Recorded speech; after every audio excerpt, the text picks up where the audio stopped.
Zechariah chapter 4. And the messenger who was speaking to me came back and woke me up as a man is awakened from sleep. And he said to me, "What do you see?" So I said, "I have looked and see a lampstand of all of gold with a bowl on top of it, and on the stand 7 lamps with 7 spouts to the 7 lamps." So he had a vision. When he's awakened, he's asked about it and he starts to describe it.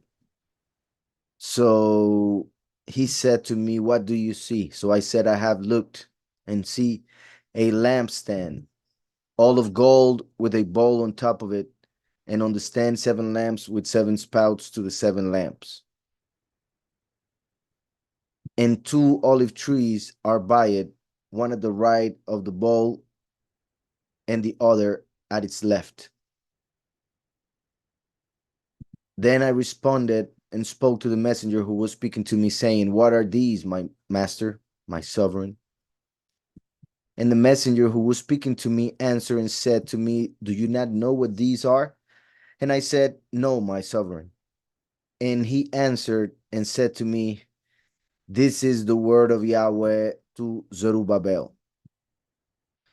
So I'm going to make a pause right here, even though obviously the explanation is coming. Yet, from what we have read, this right here is key. Well, the whole thing, but this is the key to understand the rest. And 2 olive trees are by it. By what? By the lampstand. 2 olive trees. In Hebrew, Ushnaim Seitim. So 2 fresh oil or olive trees, as it appears there, are by it. If we go to the book of Revelation, chapter 11, it reads, "And a reed like a measuring rod was given to me, and the messenger stood, saying, Rise and measure the dwelling place of Elohim and the slaughter place and those worshiping in it." Measuring is an act of judgment. So he's sent to measure, and unlike the book of Ezekiel, he doesn't mention any numbers right after this verse. So it makes reference spiritually to the fact that he went to judge those who are believers in the world, those who would be his temple. So it says, "Rise and measure the dwelling place of Elohim and the slaughter place and those worshiping in it. But cast out of but cast out the cord which is outside the dwelling place, and do not measure it, for it has been given to the nations, and they shall trample the set apart city underfoot for 42 months. That is 3.5 years.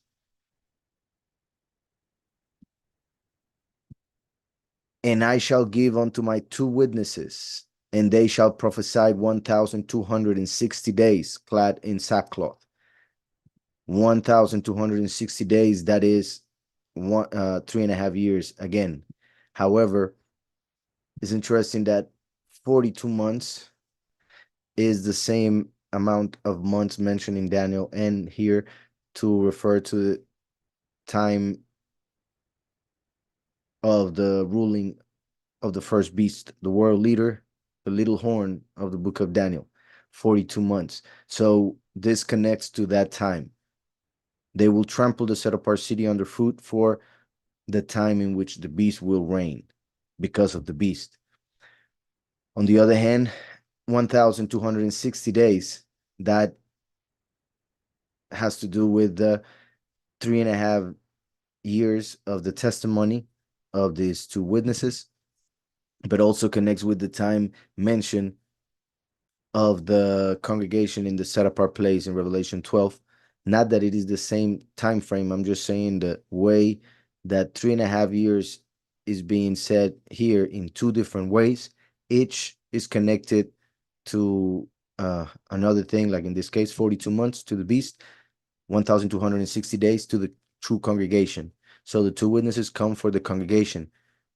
The Gentiles will trample the set apart city because of the beast. So when I shall give unto my two witnesses, and they shall prophesy 1,260 days clad in sackcloth. So the two witnesses prophesied for 3.5 years. Then he says, these are the two olive trees and the two lampstands that are standing before the Elohim of the earth. These are the two olive trees and the two lampstands.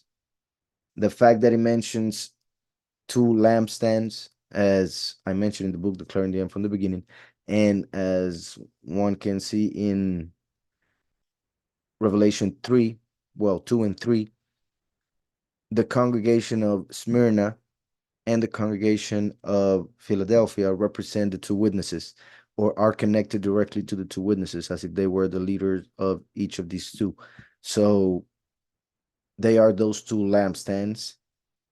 But other than that, as you can see here in bold, they are the two olive trees. And this is what we just read in Zechariah 4:3. These are the two olive trees and the two lampstands that are standing before the Elohim of the earth. So it continues, and if anyone wishes to harm them, fire comes out from their mouth and consumes their enemies. And if anyone wishes to harm them, he has to be killed in that way.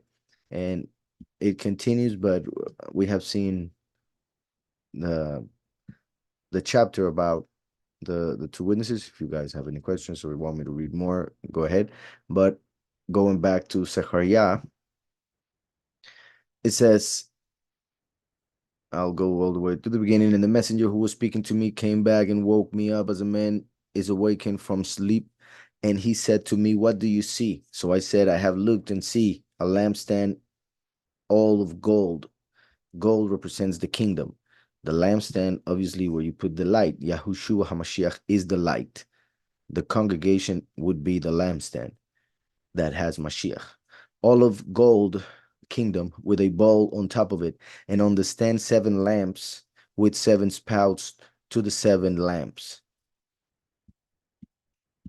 7 represents completion, so like the 7 days in which creation was made, the 7 congregations in mentioned in Revelation 2 and 3, the 7 luminaries that are connected to each of those lamps, and so on and so forth.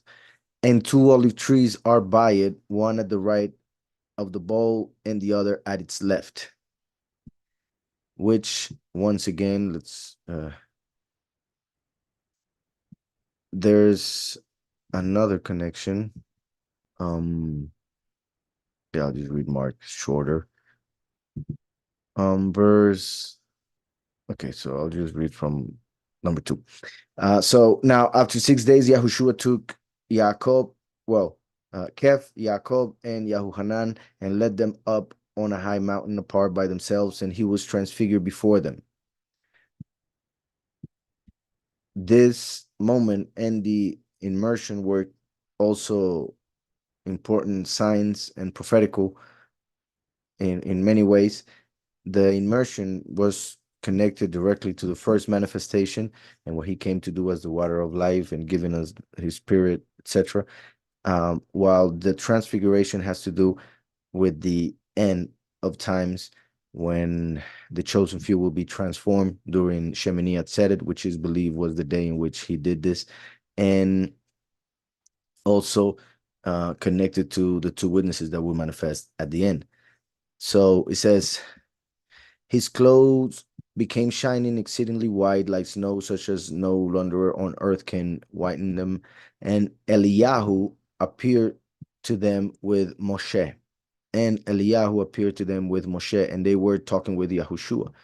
Then Kev answered and said to Yahushua, Rabbi, Rabbi, it is good for us to be here, and let us make 3 Sukkot, confirming that they were celebrating that feast. One of you, one for Moshe, and one for Eliyahu, because he did not know what to say, for they were greatly afraid. So Moshe and Eliyahu appeared at his right and left, being Mashiach the light. So now we are here and says, and two olive trees are by it, one at the right of the bowl and the other at its left. Then I responded and spoke to the messenger who was speaking to me, saying, what are these, my sovereign? And the messenger who was speaking to me answered and said to me, do you not know what these are? And I said, no, my sovereign. And he answered and said to me, this is the word of Yahweh. So this is important. This is the word of Yahweh. Obviously, it is kind of like saying this is the message coming from Yahweh to Zerubbabel. But also, the way it is worded can be interpreted as this is a representation of Yahushua, who is the word of Yahweh, coming to Zerubbabel. Zerubbabel means sown in confusion. Yahushua is the word, and the word is the seed. So this is the seed of Yahweh being sown in confusion. And this is actually the very first time I put it that way, and it is very um deep or important to understand it, because that refers to the second manifestation when the two witnesses would come, one as the witness like Moshe and the other one being Eliyahu, like we just read in the Transfiguration. So Zerubbabel means um, sown in confusion, born in Babel. So the second manifestation of Yahweh would be through confusion as the prodigal son, son of man, sown in within the Gentiles, the nations, called Babel, as well as the fact that he would be born during the apostasy. So, and he answered and said to me, this is the word of Yahweh to Zerubbabel, not by might nor by power, but by my spirit, said Yahweh of hosts.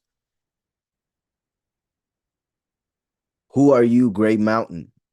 So I find it interesting that ZecharYah sees the two olive trees, the lampstand. He asks and he receives another question back, being, do you not know what these are? He says, no, my sovereign. And then he starts saying, this is the word of Yahweh to Zerubbabel, not by might nor by power. He's not saying, well, the lampstand is this and that, the olive trees means this, right? He just went straight to the message or interpretation without explaining what is the connection. And obviously, the book of Revelation helps to make that connection next to what I just read from Mark and what we can see in Matthew regarding the transfiguration. But those two episodes were after Zechariah are from the New Covenant. So we see how this Zechariah 4 is a prophecy for the end times, according to the book of Revelation. Who are you, great mountain? The mountain represents the kingdom of the end times, the one that the beast will rule over, the new world order. Who are you, great mountain? Before Zerubbabel, right? So Zerubbabel, this one who represents the prodigal son, the coming of the last, he would be born during the time of that great mountain. But Yahweh, through his spirit, will bring it down and turn it into a plain. So if a mountain is a kingdom, a plain would mean that that kingdom will be no more. The new world order will fall before the one that Yahweh sends because of his spirit, through his spirit. So who are you, great mountain? Before Zerubbabel, a plain, right? It's nothing. And he shall bring forth the capstone with shouts of favor, favor to it. That's verse 7. Mi ata har hagadol. Who are you, great mountain? Livnei Zerubbabel, before the face of he who was owning confusion. That's interesting. 7, as he says, well, here, this word right here.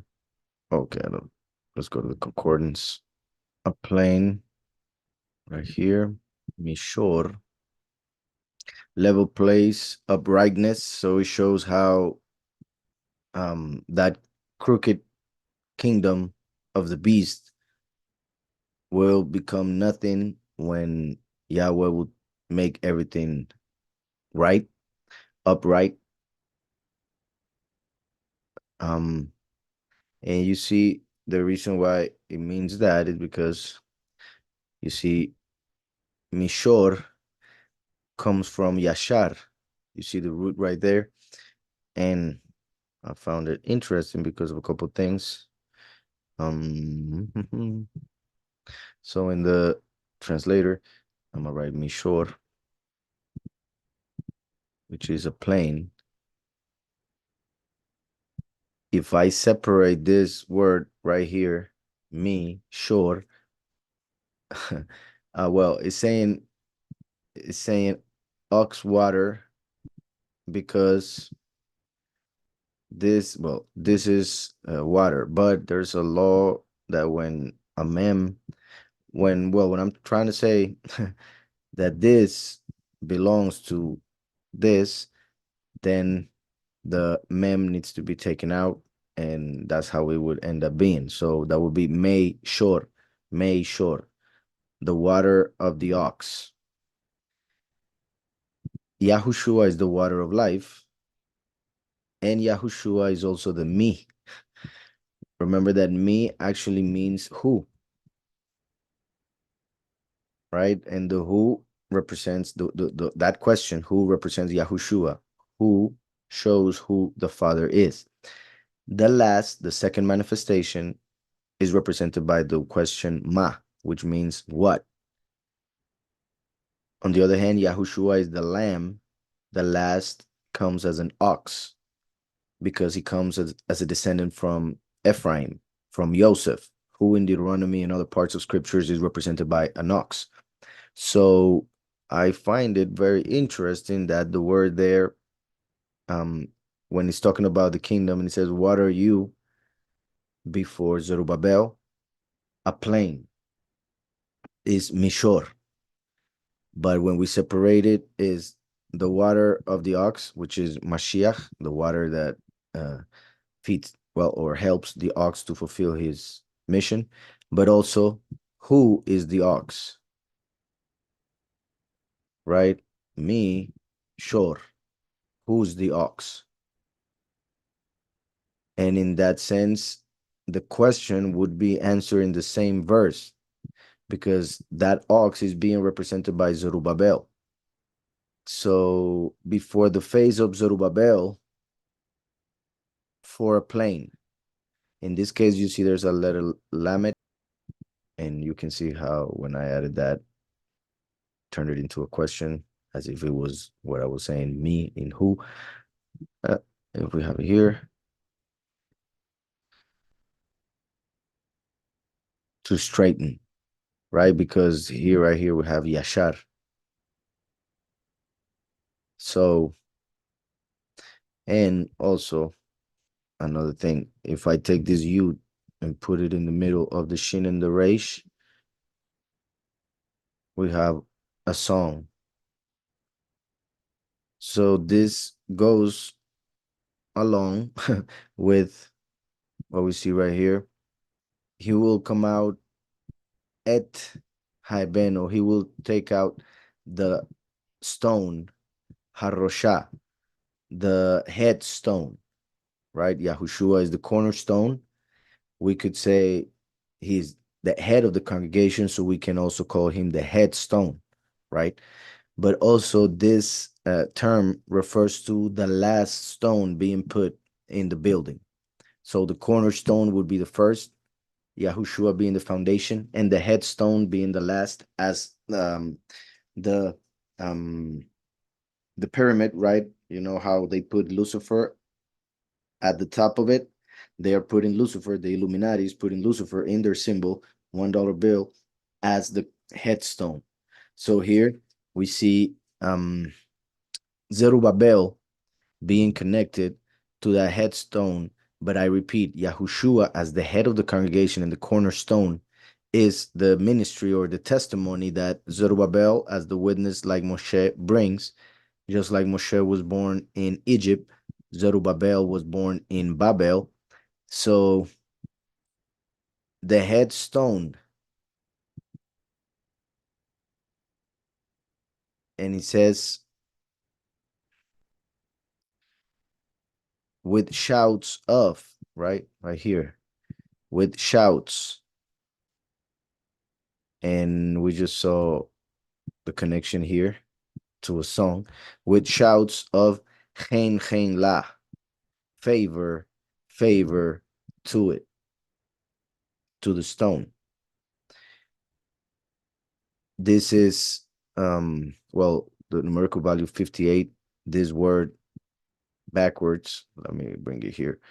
Well, let me see something else before that. Teshua. Teshua. Noise. If we were to add a bet right here, it would be Teshubah, and that means repentance.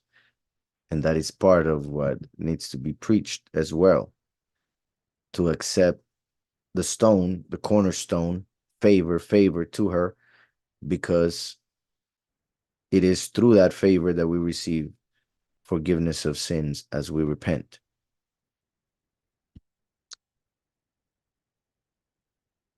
And you see how the root of that Teshua is ravage, devastation, ruin, waste. And that's interesting because the time in which this would manifest, the world would be going through devastation as it is at the moment. By the way, you saw the fire in Chile, and I saw today somebody sent me the cover of Time magazine in 2021, and it was, yeah, them, right, the system, the powers that be, uh well, pretty much lighting up fires in different parts of the world. And we saw what happened in Hawaii, now in Chile, in Spain, several other places, and I'm not, um yeah, I don't doubt that they will continue, sadly. So may Yahweh protect those who are his. um so he is shouting in the middle of the devastation, shouting with which people will call noise, or what we saw in in the root of it, ruin, waste, etc. But yeah, the other thing I wanted to see was chen chen la,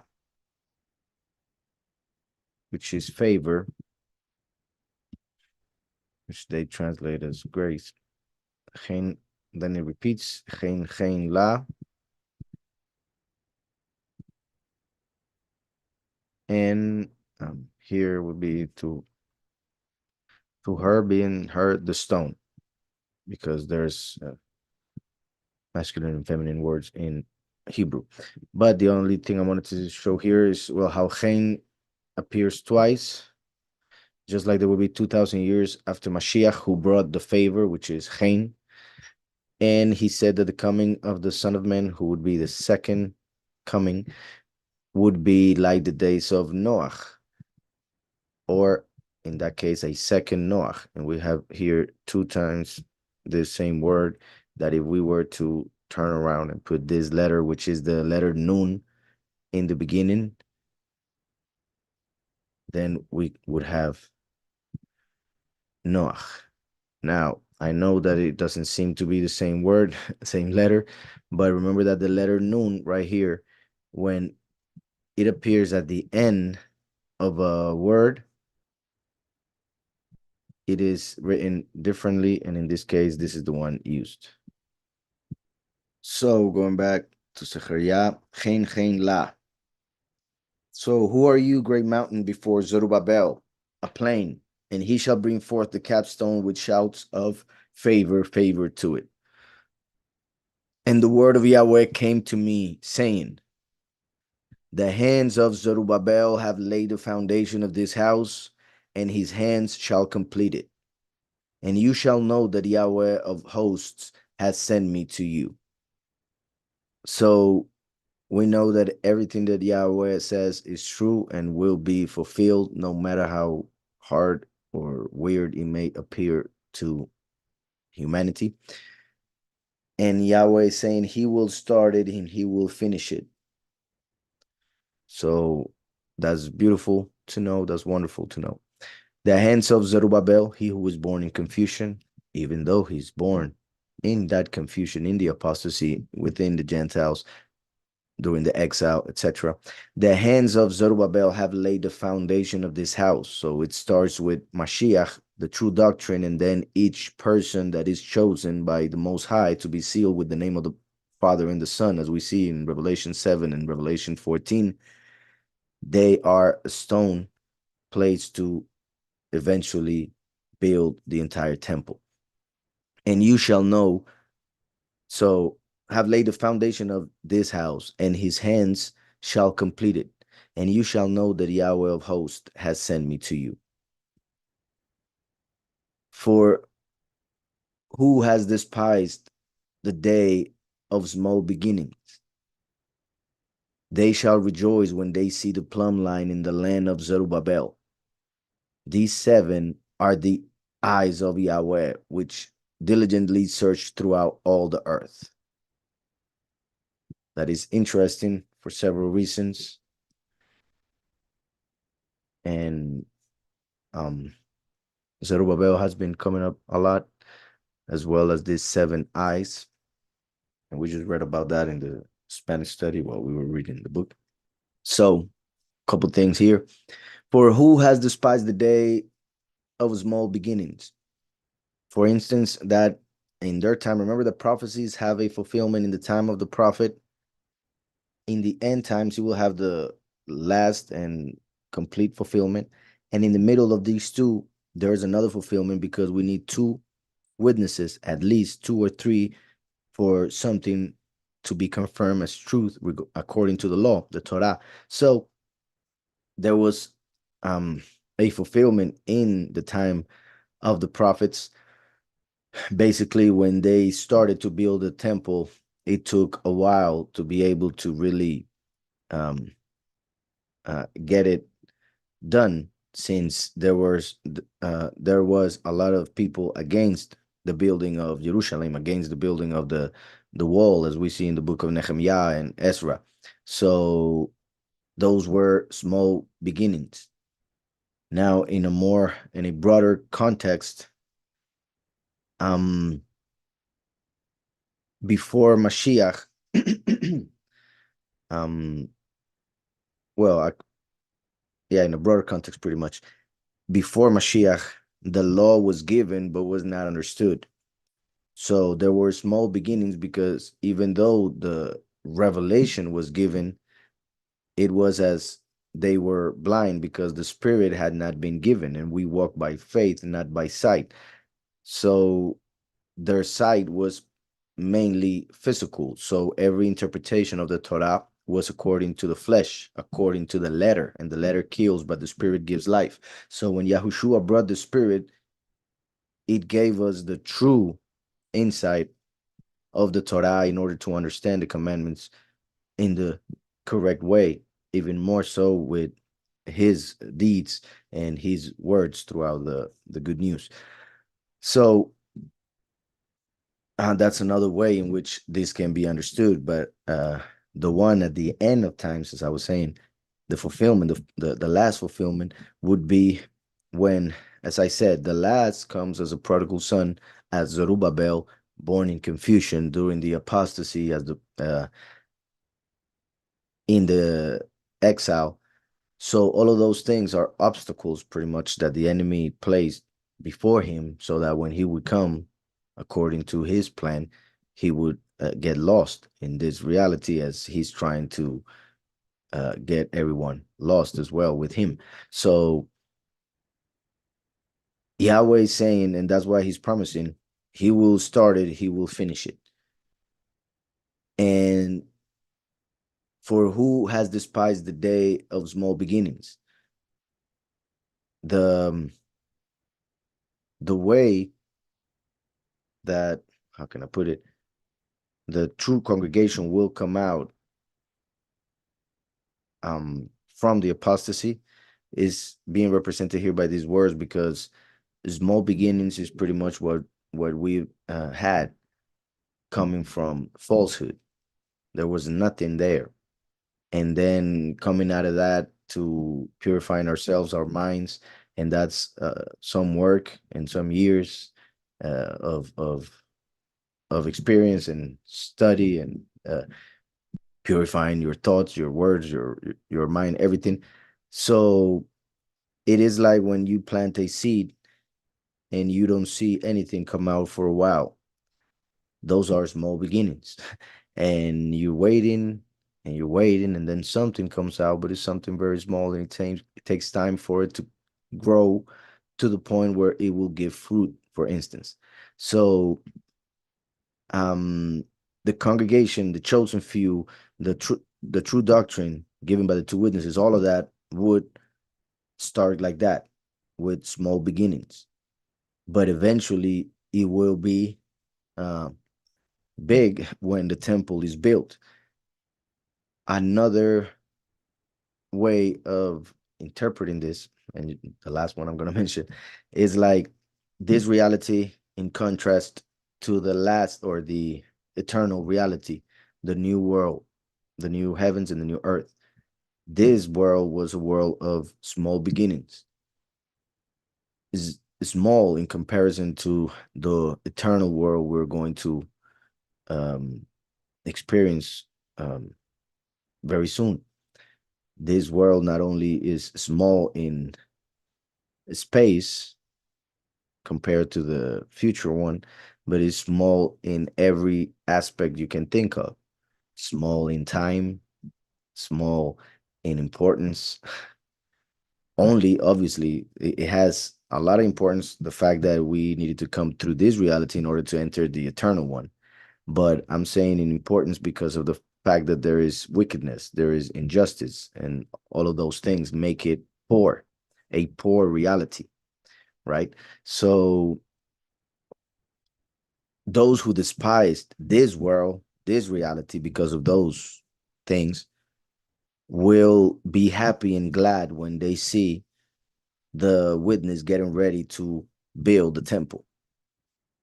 Those who have despised the time of not seeing the miracles of the Most High, not seeing his hand all over the place and whatever, not understanding the scripture, will be glad when they see the stone, um, the testimony of Mashiach given by the last, in order to now understand the scriptures, etc., etc., etc.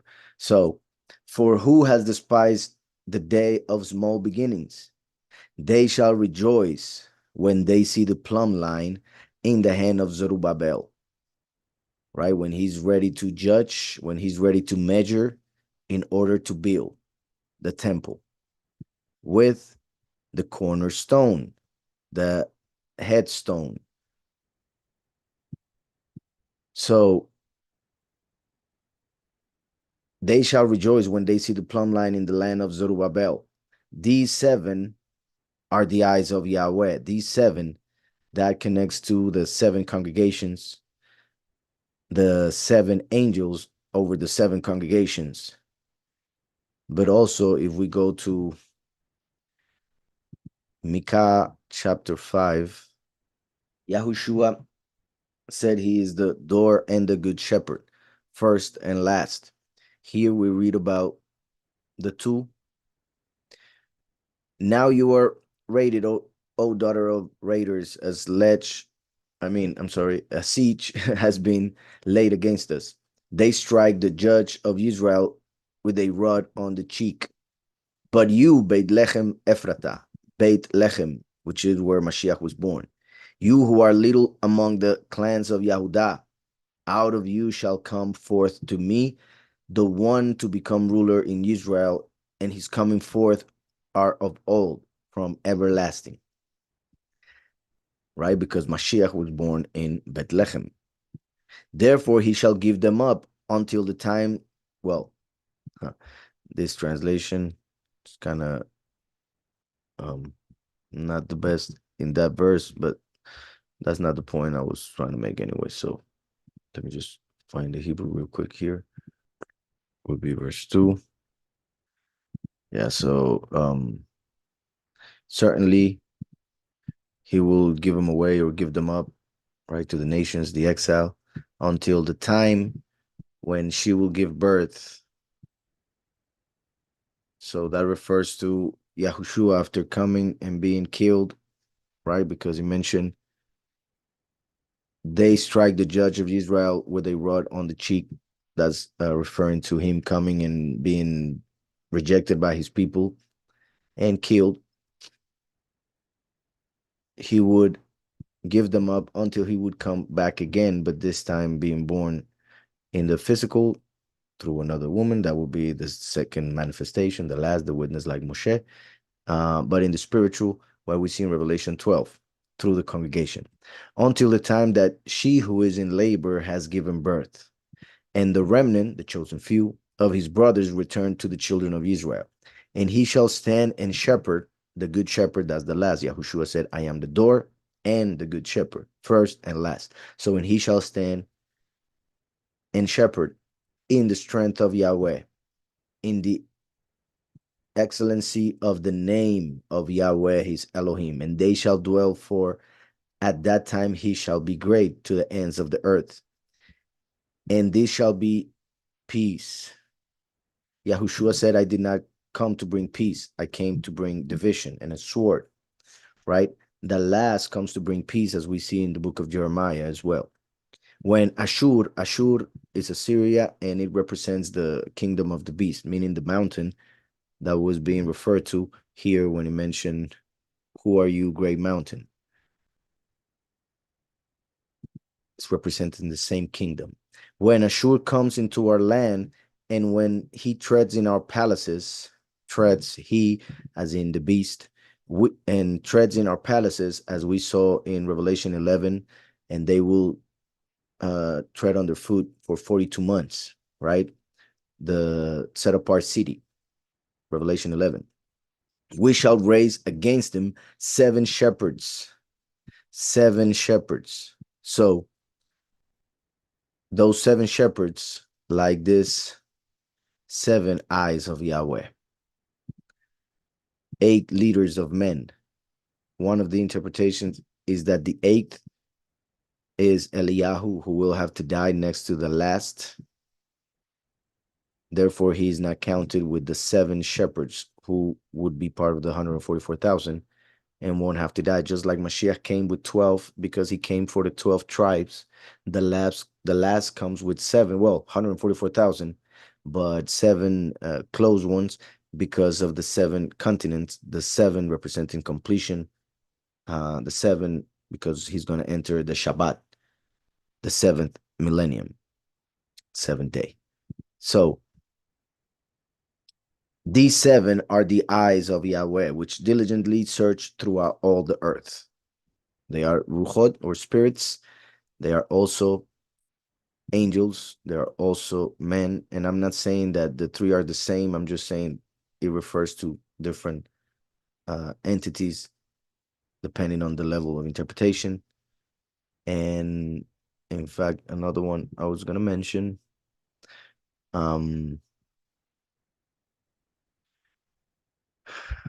7 spirits of Yahweh, as we see in Isaiah. The spirit of Yahweh shall rest upon him. Well, and a rod shall come forth from the stump of Yishai, and a sprout from his roots shall be fruitful. Yahushua told the Pharisees that he is the root of David. So he is this right here. The last, therefore, is the rod.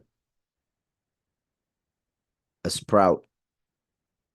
So then it says, the spirit of Yahweh shall rest upon him, the spirit of wisdom and understanding, the spirit of counsel and might, the spirit of knowledge and the fear of Yahweh. So that is like a menorah, being the spirit of Yahweh right in the middle as the light that is used to give light to the other candles or bowls with oil. The spirit of wisdom, understanding, counsel, might, knowledge, and fear of Yahweh. So these are the 7 eyes of Yahweh, which diligently searched throughout all the earth. Then I responded and said to him, what are these 2 olive trees? One at the right of the lampstand and the other at its left. And I responded a second time and said to him, what are these 2 olive branches, which empty golden oil from themselves by means of the 2 gold pipes? So he asks a second time with wanting more detail about it, because of what he was seeing was not only 2 olive trees, but there were branches on them which empty golden oil, fresh oil, new oil. The oil represents the Ruach, the spirit. Gold represents the kingdom, so spirit of the kingdom of heaven. And it also represents revelation, so fresh revelation from themselves by means of the 2 gold pipes. And he answered me and said, do you not know what these are? And I said, no, my sovereign. So let me just see something real quick. Zahab, that is gold, right? So the word golden is there. It's not a wrong translation. So, well, conduits of oil. So when I responded a second time and said to him, what are these 2 olive branches which empty golden oil from themselves by means of the 2 gold pipes? And he answered me and said, do you not know what these are? And I said, no, my sovereign. And he said, these are the 2 anointed ones who stand beside the sovereign of all the earth. These are the 2 anointed ones who stand beside the sovereign of all the earth. All right, so we saw already the verse about the transfiguration. Remember the story when Jacob and Yahuhanan, just a second. So here, Mark 10. And well, I mentioned the mother because in the other good news, we see how they asked this from Mashiach through their mother. Remember that in the Hebrew culture, when you send somebody, he or she represents you in every way. So in one of the good news, it is mentioned that it was the mother who asked, because it is being written in a literal sense. Here, it is saying how they were the ones who were asking for it. And it says, then James and John, which would be Yaakov and Yahuhanan, the sons of Zebedee, came to him saying, teacher, we want you to do for us whatever we ask. And he said to them, what do you want me to do for you? They said to him, grant us that we may sit one on your right hand and the other on your left in your steam. But Yahushua said to them, you do not know what you ask. Are you able to drink the cup that I drink? Meaning going through sacrifice, and be immersed with the immersion that I'm being immersed with? They said to him, we are able. So Yahushua said to them, you will indeed drink the cup that I drink, and with the immersion that I am immersed with, you will be immersed. But to sit, meaning that they would be killed as well. But to sit on my right hand and on my left is not mine to give, but it is for those for whom it is prepared. So Yahweh had it prepared for to people. So Yahushua could not just give those places to anybody else. And when the 10 heard it, they began to be greatly displeased with Jacob and Yohanan. But Yahushua called them to himself and said to them, you know that those who are considered rulers over the Gentiles, well, it continues with another teaching. So we see that they wanted to be these two anointed ones who stand beside the sovereign of all the earth. Now, this, because of the way it is written, verse 14, Vayomer Eile, and he said, these are Shnei B'nai, Shnei B'nai Hayitzhar, the two sons of the fresh oil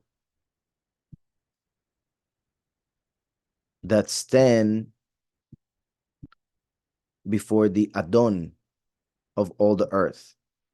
So one interpretation of this verse is Yahweh as the Adon of all the earth. Yahushua is at his right hand. And the second manifestation, on his left. That's why in Isaiah, he says that he holds the last by his right hand. So that means that he's on the left if he's being held by the right hand, right? So Yahweh as the Adon, manifesting as first and last, Mashiach, or anointed son of Yahudah, and the anointed son of Yahusef. Mashiach ben Yahudah, Mashiach ben Yahusef.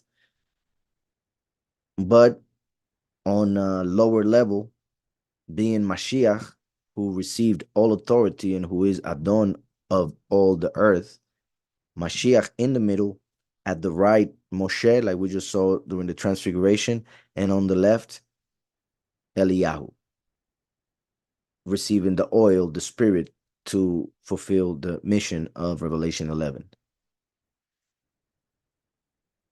Now, this title right here is important as well. It has all the points, so I'm just write it without him. Shani, you see how it says crimson? That is what where it's saying two. When I add this, I'm gonna change it. You see? But it first said chrism. Remember that Yahweh said, even if your sins are as chrism or scarlet, they will become white as snow. White as wool, right? So sons of the oil.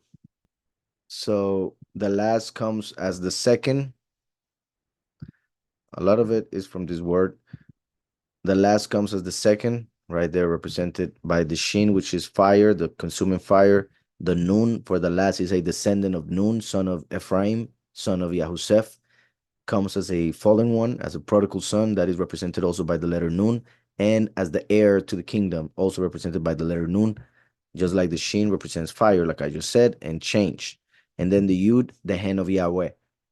And as we know, Yahushua is the arm, the last is the hand. The hand, the Yud, has the numerical value of 10, like Moshe, who wrote the 10 commandments. So the witness, like Moshe, who brings the understanding of the law, as the hand of Yahweh, a descendant of Nun, being a fallen one because of Zerubbabel, or represented by the name Zerubbabel because of being born in confusion, the prodigal son, the heir to the kingdom, who is the consuming fire, comes dressed in scarlet, right? In red, as we see in Revelation, in Isaiah 63. And the fact that it is also crimson or scarlet, like I just said, red, connects to the fact that comes as a prodigal son, right? Because, like I mentioned, even if your sins are as crimson, referring to the color that represents sin. So then we have B'nai Hayatzar, And you guys know, well, right now it's not in English yet, but the book is already online if you can read Spanish and want to read it now, but if not, soon will be in English. And I mentioned this in the book, so I'm just gonna see something real quick. Well, I should find it, but I guess since it's in Hebrew, it's not. Let me just a sec. Yeah, well, no, it's a lot of things that you can see, but I'm not gonna start like translating everything. Just from these two parts right here, I'll just mention something. The fact that they are the sons of the oil can be also interpreted as the sons of the spirit, because oil represents spirit. The numerical value um of the word there, sons of the oil, is, oh, I just saw something. Oh, yeah, I just something I need to fix, since Hebrew is written from right to left. But well, I'll just see that later. um, so the numerical value is 372, while the word for two, shani or shane, is 360, just like the degrees in a circle. And I don't know if you remember the teaching of the circle being 360, separated in 180 and 180, 180, 180 degrees. That is the same numerical value of panim, face.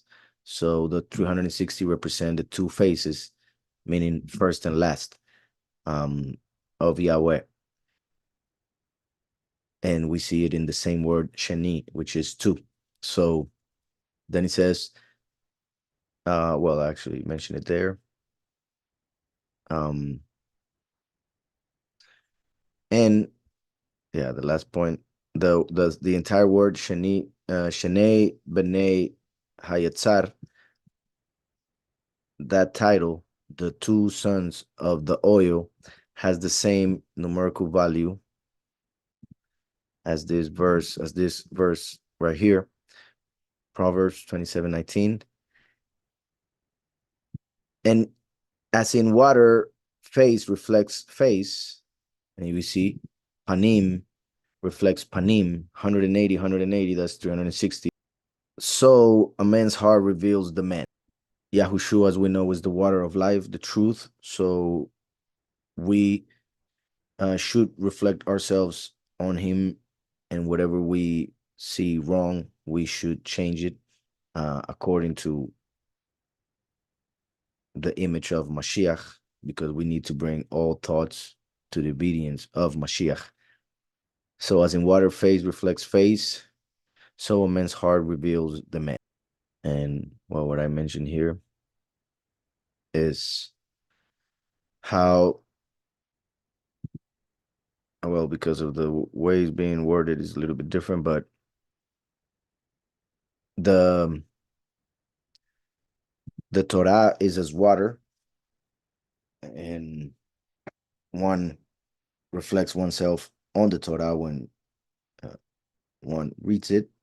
And that's why many who are dirty spiritually find dirt in the scriptures, meaning they think is wrong or bad or whatever, but it is not the Torah, it is themselves being reflected in the water, which is the Torah. That's why Yahushua, being the water of life, is the fulfillment of the Torah.